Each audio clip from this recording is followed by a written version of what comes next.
Good afternoon, everyone. For those of you in the inner circle, if you have taken a look at the Money Mastery Toolkit, you might have come across this break-even analysis, which I'm going to walk through on screen demo here to illustrate how I got to these numbers. What you're looking at is the break-even like the summary of the break-even analysis, which is on the second tab here. I'm going to cover these are the first two tabs are going to be the most important to start out with. Tab number 3 here.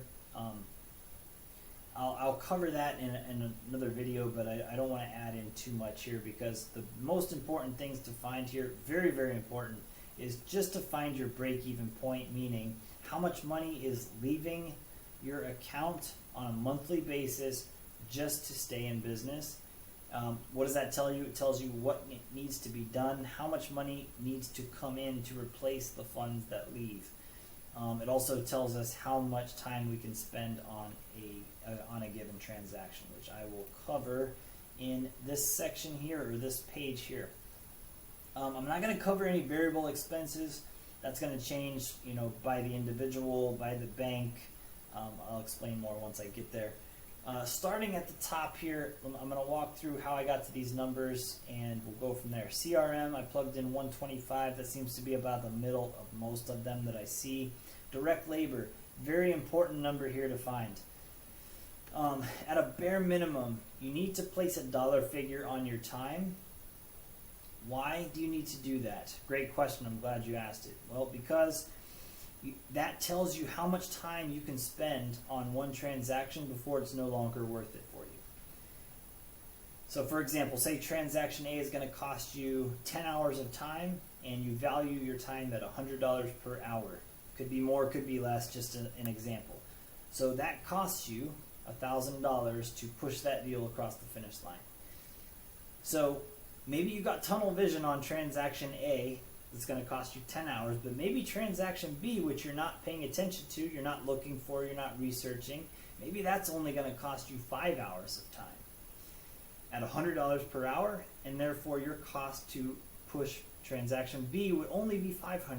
So transaction B is a far better deal and allows you to stay within your break-even point. So we know that at this rate, the maximum amount of time that we can spend on one transaction, if we value our time at $100 per hour, would be 5 hours. And then we got to cut it loose, and we got to move on and find other deals, because I guarantee you they're out there. You just have to pursue them.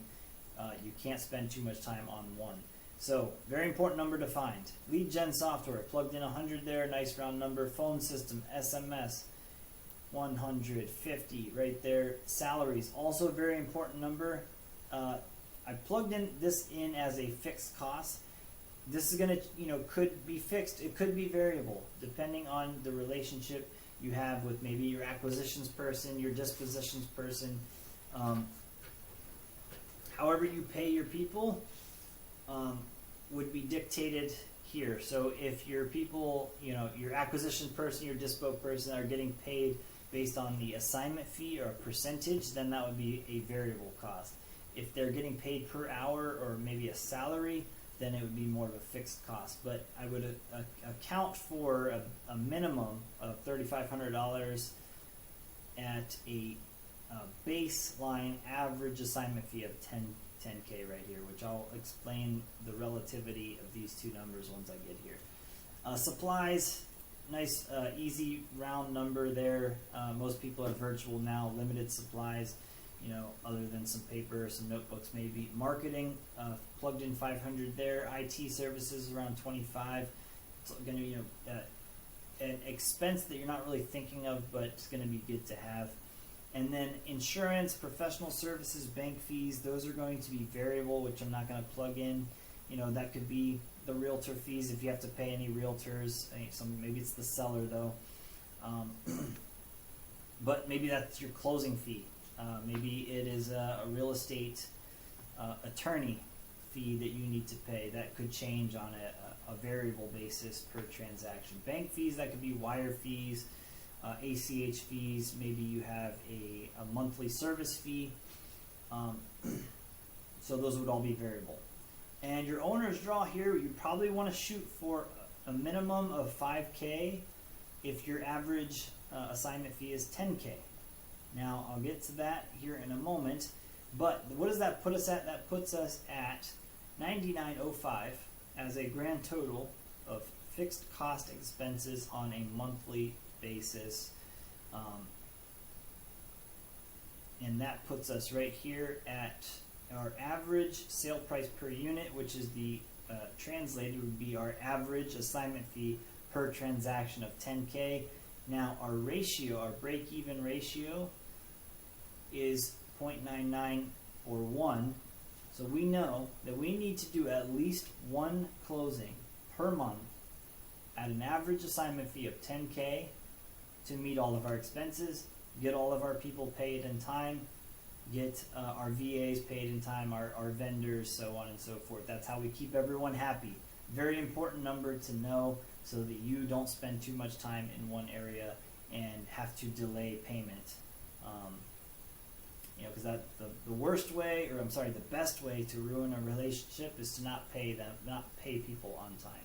Now let's go back to the summary and illustrate how we came to that. So no variable cost, fixed cost is $99.05 as I mentioned, and we're expecting per unit, so per transaction, we need one per month at an average assignment fee of 10K, and that is basically our break-even point, and we're profiting around $95 per unit, aka per transaction.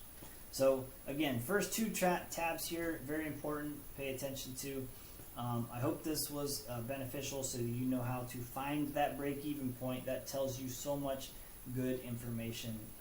Take care until next time.